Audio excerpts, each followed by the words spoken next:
Firstly Neil, very congratulation with the journey. काफ़ी कमाल की जर्नी रही है आपकी।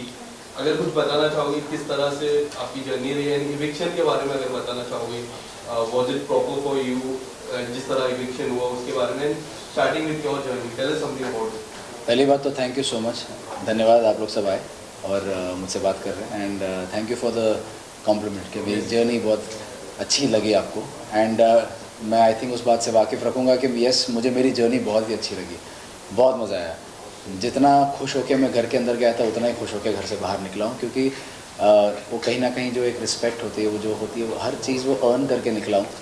चाहे वो बिग बॉस की रिस्पेक्ट हो या सलमान सर की रिस्पेक्ट हो या हाउसमेट्स की, जितने भी मेरे दोस्त वहाँ बने, जितने भी लोग थे मेरे, आई थिंक उन सबसे एक अच्छा लगाव रहा एंड अच्छा रिलेशन बना अंदर, और ऑथेंटिक ऑर्गेनिक रिलेशन।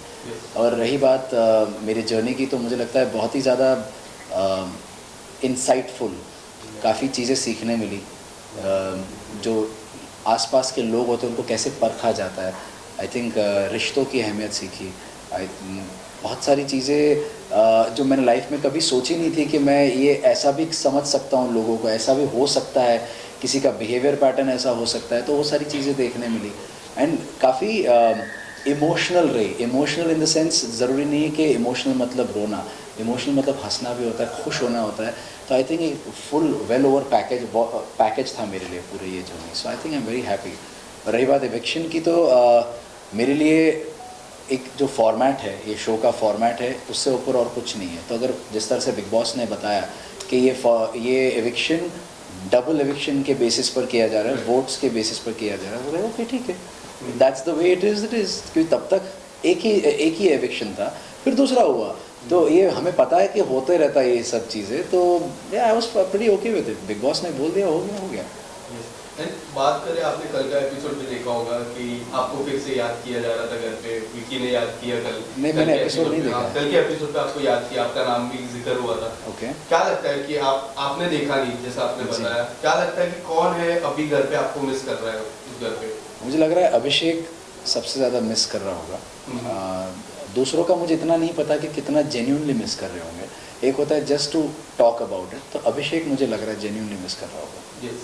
ऐश्वर्या के बाद, ऐश्वर्या जी के बाद आपको किस तरह से, क्या आपको लग रहा था कि अब मुझे जाना चाहिए घर पे, या फिर कंटिन्यू करना चाहिए जर्नी को as a solo player? Of course solo player. हमने हमेशा यही सोचा हुआ था कि जा साथ में रहे, लेकिन रहेंगे जिस तरह से अगर सिचुएशन बनती रही, जैसे अलग अलग कमरे में रहना पड़ा या अलग अलग खेलना पड़ा, तो that is all okay, because that is part of the whole show. जब बात भी हुई थी, यही बात हुई थी कि आप इंडिविजुअली भी सोच लीजिए और आप साथ में भी सोच लीजिए। तो उस हिसाब से हम सोच रहे थे कि हाँ, इफ़ एट ऑल किसी दिन ऐसा होता है हम में से कोई पहला चला गया, जो जैसा हुआ, it is not going to hamper the way we think about the show. सबसे बड़ा रनिंग प्रोसेस क्या था आपकी? कोई ऐसी चीज़ जो इस घर से सबसे बड़ी चीज़ जो लर्न की हो? मैं एक बार रिंकू जी ने मुझसे पूछा था कि तेरी सबसे बड़ी खामी क्या है। मैंने बोला मैं बहुत ट्रस्टिंग हूँ, मैं बहुत जल्दी भरोसा कर लेता हूँ। तो ये नहीं कह रहा हूँ कि मैं भरोसा करना बंद कर रहा हूँ, लेकिन किस पे भरोसा करना है वो परखना समझ गया हूँ मैं। तो आई थिंक ये सबसे बड़ा लर्निंग प्रोसेस है। हमने शुरुआत में देखा जिस तरह आपकी दोस्ती थी, विकी, अंकिता, ऐश्वर्या, आप दोनों की जो दोस्ती थी, आपने मुझे एक बात अभी भी याद है कि कहा था कि जिस तरह दोस्ती ऐश्वर्या और विकी की है, उस तरह दोस्ती आपकी और अंकिता जी की नहीं है, मतलब फन लविंग दोस्ती जो बोलते हैं। जी जी जी। तो उस दोस्ती के बारे में आप क्या कहना चाहोगे? किस तरह की दोस्ती थी आप चारों की? शुरुआत चारों से करें। जैसे हम मिले थे एक रियलिटी शो में, स्टार प्लस का एक रियलिटी शो था, तो उसमें हम लोग स्मार्ट जोड़ी करके शो उसमें मिले थे। And that was the first time we really interacted with each other. And क्योंकि एक प्लेटफॉर्म था, कंपेटिटिव प्लेटफॉर्म था, तो कंपटीशन भी था, लेकिन वो हेल्दी, बहुत ही हेल्दी जोन में वो शो था। एंड वहाँ बहुत मज़े किए। After the shoot and in between shoots Vicky और मैं बहुत बॉन्ड करते थे। We use to talk on a very different level, जैसे कि मतलब he use to see the way we are, and उसको बहुत अच्छा लगता था। तो वो मुझे as a man to man, as a husband to husband मुझसे पूछता था कि भाई कैसे यार, how do I be like you, मैं how do I be a man like you and how do be a husband like you. And then वो relationships की बात करना, शादी की बात करना, how to take things forward, ये सब चीज़ें बहुत हमने डिस्कशन किए। पर इमेजिन कीजिए 3 जो भी 2-3 महीने का जो शो रहता है, उसमें हर हफ्ते हम मिलते थे। बाद में कभी उनके घर पे पार्टी होती थी तो हम उस पर भी जाते थे, वहाँ भी बात होती थी, भले ही लाइट लेवल पे बात होती थी लेकिन होती थी। तो मेरी और विकी की दोस्ती वैसी रही है। फिर विकी और ऐश्वर्या की हमेशा एक कैजुअल एंड कॉर्डियल फ्रेंडशिप रही है, जहाँ एक दूसरे की खिंचाई मस्ती होती रहती थी पहले से ही। इस शो में भी हुआ, उस शो में भी हुआ, और हम जब सोशल सेटअप में मिलते थे तब भी हुआ। अब रही बात मेरी और अंकिता की, तो हम लोग दोनों ने हमेशा ये जाना है कि उसने जाना है कि मैं जहाँ वो पवित्र रिश्ता करती थी मैं वहाँ 12/24 करोड़ बाग कर रहा था। तो एट द सेम टाइम एक तरह से मैं 1-2 साल पहले आया हूँ अंकिता के, तो एक सिमिलर टाइम जोन से हम आए हुए हैं जब से हम काम कर रहे हैं। तो उसको एक हम दोनों के पास एक म्यूचुअल रिस्पेक्ट एक दूसरों की कि देख तूने भी यहाँ से शुरुआत की, मैंने भी शुरुआत की है, तूने जो काम किया है मैंने भी काम किया है। तो it's like an equal thing, we always had an equal mutual respect about that. रही बात ऐश्वर्या और अंकिता की, तो हमेशा उन दोनों ने इवन इन स्मार्ट जोड़ी कहा था कि एक दूसरे को यार बड़े सिमिलर लगते हैं हम एक दूसरे को यार। इसीलिए अंकिता ने वहाँ पर बिग बॉस के घर में भी शुरुआत में एक बहुत ही छोटा सा एक वाकया हुआ था जहाँ पर सोनिया किसी चीज़ को लेकर नाराज़ थी, ऐश्वर्या समझा रही थी, अंकिता जंप्ड इन, ऐश्वर्या ने बोला 1 सेकंड रुकना, और उसने बोला नहीं तुम मुझे ऐसे नहीं रोक सकती। वहाँ पर एक ऐसी कोई एक झड़प हो गई थी। एंड इस चीज़ को बाद में अंकिता ने एड्रेस किया अगले दिन। उसने बोला कि नील ऐश्वर्या कोई प्रॉब्लम है मुझसे, और उसने बहुत अग्रेसिवली वो पूछा। मैंने बोला क्या हो गया, ऐसे क्यों बात कर रही है, शांति से बात कर। उसने बोला नहीं मुझे पूछना कुछ प्रॉब्लम है मुझसे क्या। मैंने बोला एक सेकंड। मैंने ऐश्वर्या को बोला ऐश्वर्या इधर बच्चे कुछ पूछ रही है, शी हैज़ अ प्रॉब्लम और not, what problem will I have no problem, do you have any problem. तो उसने बोला कि मुझे तो कोई प्रॉब्लम नहीं अंकिता, लेकिन आपका बिहेवियर थोड़ा ऑड लगा मुझे कल रात को, जिस तरह से आपने मुझे वो रोका। उससे बोला नहीं ऐश्वर्या मुझे लग रहा है कि तूने बहुत रूडली बिहेव किया। और एक बात बताती हूँ ऐश्वर्या, मुझे बड़ा ऐसा लगता है कि ना तू और मैं बहुत सेम है, तो मैंने हमेशा तुझे एक 1 हैंड डिस्टेंस पे रखा था, मुझे लगता था कभी ना कभी हमारा झगड़ा हो जाएगा। तो ऐश्वर्या ने यही बोला कि तो that's where the problem lies, आपने हमें दूर रखा है, हमने आपको दूर नहीं रखा है। सो ये चीज़ तभी on camera in front of everybody, वहाँ ईशा भी थी, नवीद था, तहलका था, हम सब ने, मैं भी खड़ा था वहाँ पर, बात हो रही थी। तो this is the kind of relation that they have shared पहले से, कि एक दूसरे को ऐसा लगता था कि एक दूसरे जैसे हैं, वो वेरी सिमिलर पर्सनैलिटीज़, वैसे वो बोलती थी तभी। जब ये जो जिक्र हुआ कि मेरी इस तरह की दोस्ती नहीं है, उसके बाद से पूरा डाउनफॉल आया, क्या आपको भी लगता है? क्योंकि एज अ व्यूअर मुझे ऐसा लगता है कि शुरुआत की दोस्ती थी, जब आपने ये जिक्र किया कि हमारी दोस्ती इस तरह की दोस्ती नहीं है जिस तरह विक्की और उनकी है, उसके बाद से पूरी तरह डाउनफॉल ऐसा आपको लगा? नहीं, आई डोंट थिंक सो। सी जहाँ तक मुझे पता चला अंदर घर में रहते रहते, और अभी बाहर आकर भी कुछ चीज़ें पता चली है, बिना हमारे कोई प्रोवोकेशन के उन लोगों ने हमारे पीठ के पीछे बात करना शुरू कर दिया था, वो भी not a very good light. और शादी का मजाक उड़ाना, किसी कपल का मजाक उड़ाना, क्योंकि तुम्हारा रिश्ता वैसा नहीं है तो दूसरों के साथ दूसरों के रिश्ते पर टिप्पणियाँ देना, and not in a good healthy sense. आप टिप्पणी दे सकते हो लेकिन इन हेल्दी सेंस हो तो बराबर है, समझ सकता हूँ, लेकिन उनका कभी भी हेल्दी सेंस में था नहीं, जो मुझे चीज़ें समझ में आई हैं। और वहाँ रहते रहते भी मुझे यही चीज़ों को मैंने भांपा और इसको एड्रेस करने की कोशिश की इन अ फ्रेंडली जोन। जो मैं जानता हूँ विकी को, मैं उतना विकी को जानता हूँ कि मैं अगर उससे बात करूँ तो सुलझे हुए तरीके से बात को मैं सॉल्व कर सकता हूँ, और मैंने वही करने की कोशिश की थी जब उसने वापस से ऐश्वर्या को पोक किया, और ये कहते हुए कि इस घर में 2 पीड़ित हैं ऐसे। तो हमेशा अगर आप अपने आप को पीड़ित मानते हो तो आपने शादी क्यों की? मेरा सवाल इतना ही था, और ऐश्वर्या का भी सवाल इतना ही था कि आपने शादी क्यों की अगर इतना अपने आप को पीड़ित बताते हो, हस्बैंड कम्युनिटी करते रहते हो। So I think it's not a healthy thing to talk about your marriage in this light. कई बार अंकिता ने आई गेस मैं अगर काउंट करूँ तो 4th या 5th टाइम 5 बार ऐसी बात होती है कि उन्होंने सुशांत सिंह राजपूत का जिक्र किया घर के अंदर। तो काफ़ी लोग का मिक्स रिएक्शन है कि हाँ ठीक है कर दिया, काफ़ी लोग का रिएक्शन है कि टीआरपी के लिए कर रहा है। What's your take on that? अगर मैं वहाँ पर बैठा हूँ मेरे सामने करे तो मैं उसको एक रिएक्शन दूँ। मेरे सामने कभी उन्होंने बात नहीं की इस चीज़ के बारे में। सो इट्स वेरी इंपॉर्टेंट कि वो सामने हो। कहीं सुनी पे जाना बहुत बहुत गलत है। और 1 घंटे के एपिसोड में कहाँ से वो कॉन्टेक्स्ट लेकर आए हैं, कहाँ से वो रखा है, मुझे नहीं पता है। So I have not seen it, neither have I seen the footage, ना तो मेरे उसने सामने मेरी बात की है। So I can't really comment on it. शुरुआत में अभिषेक से भी कंपेयर किया था सुशांत को, उस पे आप क्या कहना चाहोगे? अभिषेक से कंपेयर किया था? In what sense, in what context? Like आपकी याद आती है सुशांत की, बट सुशांत इस तरह के एग्रेसिव नहीं थे जिस तरह के आपको लाइक थोड़े उसने मतलब अंकिता ने अभिषेक को कहा, अभिषेक को कंपेयर किया था। अगेन मेरे सामने नहीं कहा, ना ही अभिषेक ने मुझसे इस बात का जिक्र किया, ना अंकिता ने मुझसे इस बात का जिक्र किया। So how can I comment on yes. And जब आप घर पे थे, जिस तरह, पहला सवाल मैं ये पूछना चाहूँगा कि आयशा के आने के बाद कई हद तक एज अ व्यूअर हम देखते हैं कि मनारा और मुनव्वर की दोस्ती में भी काफ़ी कुछ आया। उसके बाद जिस तरह मुनव्वर और मनारा दूर हुए, आयशा आई, एंड जो हुआ वीकेंड के वार में आयशा को कुछ हुआ, फिर डॉक्टर्स भी आए। आप इस पूरे मुद्दे पे आपका क्या टेक है? मुझे लगता है कि हाँ, आपका सही कहना है कि आयशा के आने के बाद ही बट ज़्यादा उनमें दूरियां बढ़ी, लेकिन दूरियां पहले से बढ़ना शुरू हो चुकी थी। मैं कहूँगा 1-2 हफ्ते पहले से दूरियां बढ़नी शुरू हो गई थी।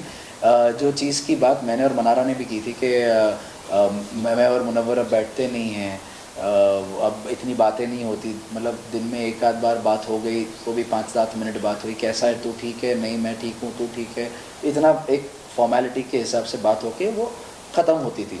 तो उसने बोला पहले से ही हमारा ये हो रहा है, बट आयशा के आने के बाद कहीं ना कहीं ज़्यादा चीज़ें सामने आ रही है, and somehow she was being more affected, Mannara. तो हम उससे ये भी पूछते थे कि तुझे क्यों इतना अफेक्ट हो रहा है, ये इनकी निजी प्रॉब्लम है, तुझे क्यों इतना अफेक्ट हो रहा है, यही सवाल पूछा था। एंड कहीं ना कहीं मैंने भापना शुरू कर दिया था कि मनारा को शायद कोई अनडिस्क्लोज्ड फीलिंग्स है, जो उसे खुद नहीं, अनरियलाइज्ड फीलिंग्स जैसे बोलते हैं, उसे खुद नहीं समझ में आ रहा है इस चीज़ के बारे में। और ये मैंने उससे पूछा भी था कि तेरे 2 दोस्त है, तो बोलती है 2 बेस्ट फ्रेंड्स है, एक राइडर है और एक मुनव्वर है, लेकिन राइडर के साथ तेरी दोस्ती कैसे क्लियर है, लेकिन मुनव्वर के साथ आते ही तेरा क्यों पता नहीं कुछ एक अजीब सा जोन चला जाता है, you start behaving in a very different वे।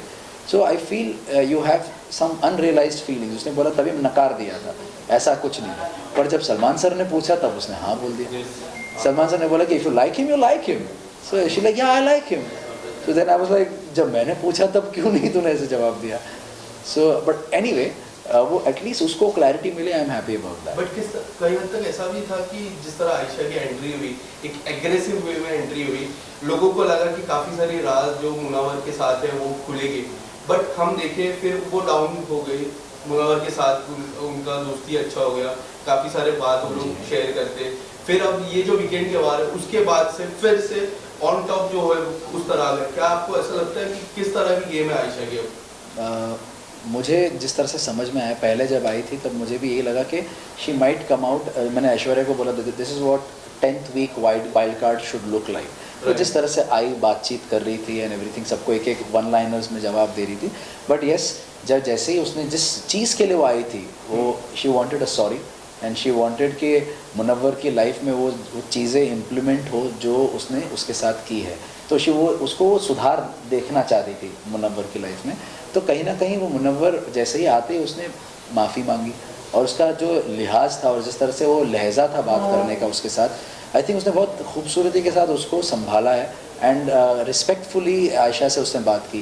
पर जब 2 हफ्ते बाद जाकर जब सलमान सर ने एक तरह से उनका एक पर्सपेक्टिव पेश किया कि हमें बाहर से जो दिख रहा है वो ये दिख रहा है कि किस तरह से आयशा ने आपसे खाली एक प्लेटफॉर्म पर आकर बात करने की कोशिश की। उन्होंने एक बहुत ही छोटा सा एग्जांपल दिया कि मुनव्वर, आपने कभी इस बारे में सोचा कि आप स्टैंड अप कॉमेडी कर रहे होते और उसके बीच में अगर कोई एक लड़की आके, सपोज आपकी कोई एक एक्स आके आपसे बात कर दी on stage at that time, what would you do?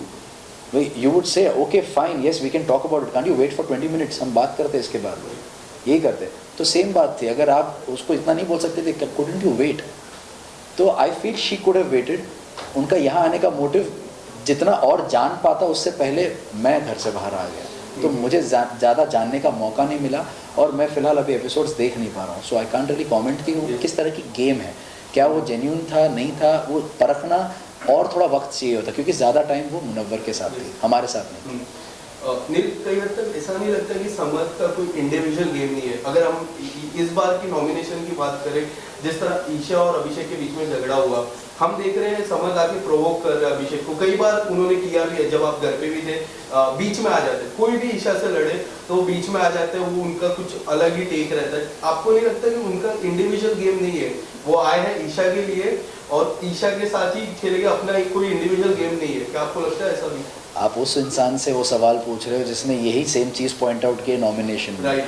वो मेंढक वाला जो नॉमिनेशन था जिसमें गिल्ट फ्री नॉमिनेशंस थे, उसमें यही चीज़ मैं 3 बार गया था और मैंने ये चीज़ पॉइंट आउट की थी कि आपकी इंडिविजुअल गेम दिख नहीं रही है। बिकॉज प्रॉब्लम वॉज जब आप आए तो आप किसी एक वजह से आए थे, आप ईशा के वजह से आए थे, and which is very respectable thing कि अपनी गर्लफ्रेंड की इज्जत बचाने के लिए वो आया था और अपनी गर्लफ्रेंड को बचाने के लिए आया था, जिसमें जिस तरह से उसको लग रहा था कि उसका और अभिषेक का जिस तरह से चल रहा था, he came in and gave the clarity कि this is what the reality is, मैं इसका बॉयफ्रेंड हूँ, ये मेरी गर्लफ्रेंड है, विच आई ऑलवेज रिस्पेक्ट। और मैंने आज भी मैंने बोलता हूँ और मैंने तब भी बोला था शो में, it's a very noble thing that you done. और उसके बाद एक वजूद वाली चीज़ हुई थी उसमें कि उसका वजूद सिर्फ ईशा की वजह से रह गया।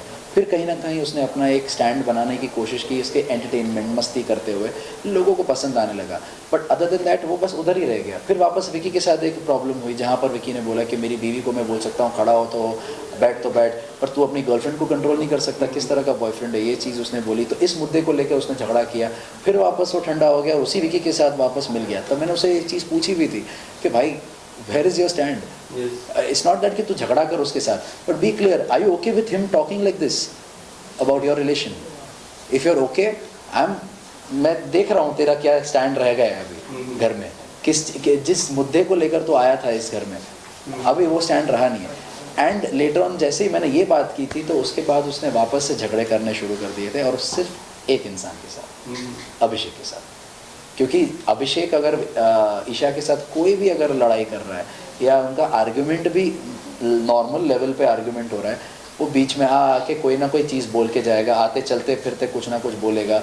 इस हद तक अभी उसका प्रोवोकेशन जा चुका है जहाँ तक उसको अभी ना they are pushing him to the corner right now, Abhishek को जानबूझ के, ताकि वो ऐसी कोई हरकत करे ताकि वो ऑन रूल फॉर्मेट वो बाहर निकल हो जाए, बाहर चला जाए। But I feel this is very wrong. जिस तरह से किसी को इतना मेंटली टॉर्चर कर दो, इतना उसको वो कर दो कि वो इंसान इस तरह से रिएक्ट करे, आप जानबूझ के रिएक्शन लाना चाह रहे हो बाहर। और मैं अभिषेक को यही समझाता था कि डोंट रिएक्ट। नील, एक वाक्य हुआ था जब आप उस कमरे में मौजूद नहीं थे, जो बाहर काफी चर्चा हुई उसके बारे में, जो स्लैप था विक्की का और जी जी जी जी मुझे पता चला इसका, आपको बाद में पता चला जी। काफी सारी बातें हुई।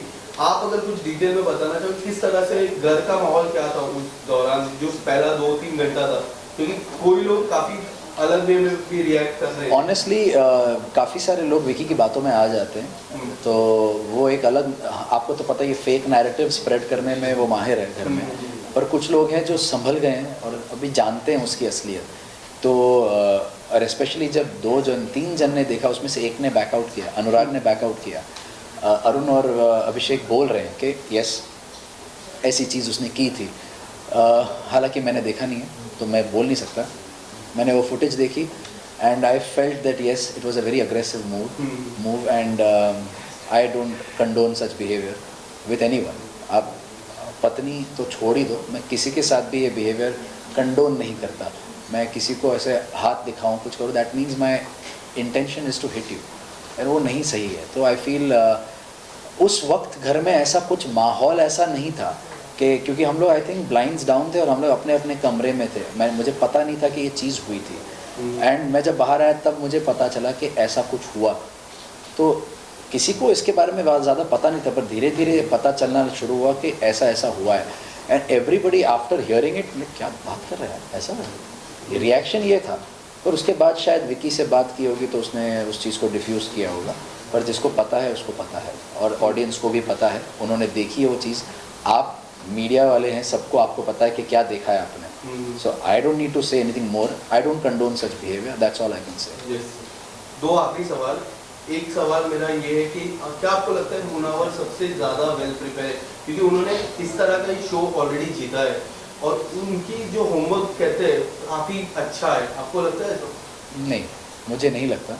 शुरुआत में लगता था, in the beginning, very beginning, but at the same time I will still say that he is one of the most smartest people inside. उसमें जो अंडरस्टैंडिंग पावर है, परखने का पावर है, बहुत अच्छा है।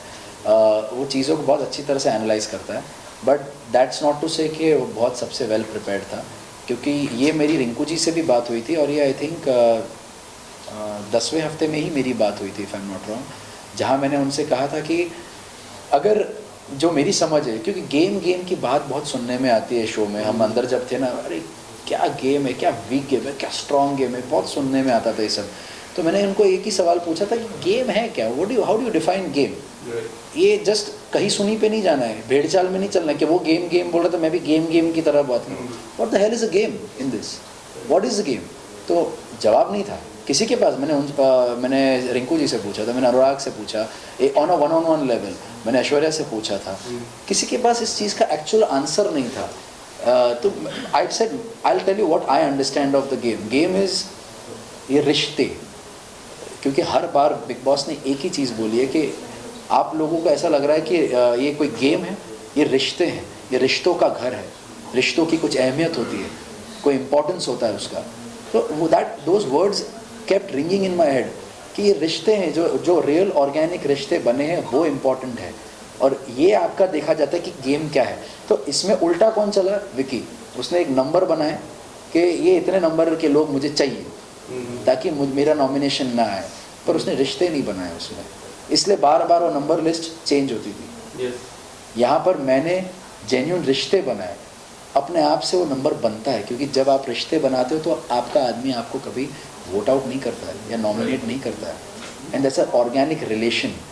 Today what Abhishek and I share, Rinku ji and I share, Jigna ji and I share, Naveed and I share, it is organic relation. Right. Lastly, who is your top 3 and winner? It's very difficult to say top 3 कौन है, because ये show का format ऐसा है ना, जैसे मैंने अगर टॉप 3 के नाम ले लिया और डबल एविक्शन में 2 निकल गए तो बाद में इट डजंट मेक सेंस। बहुत अभी भी थोड़ा जल्दी है बोलना टॉप 3 कौन है।